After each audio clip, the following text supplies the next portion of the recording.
Hey guys, in this video I'm gonna show you how to fix WhatsApp video call problem. So let's get into it.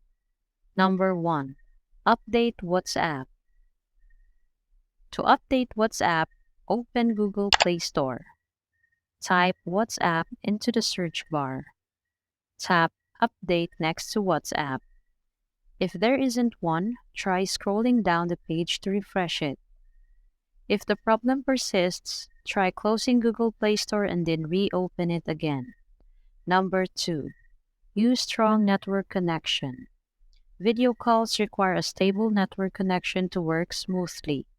Also, they consume more data than WhatsApp voice calls. So make sure that your phone is connected to a stronger network and your phone shows enough bars for cellular network strength. Number 3. Allow necessary permissions to WhatsApp.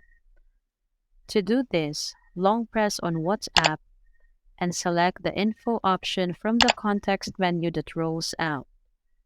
That will directly take you to the app info menu. There, select the permission menu and enable permissions for camera and microphone. So that's all for this video, guys. If this video was helpful, please give us a like. And don't forget to subscribe to our channel so you don't miss out our new uploads.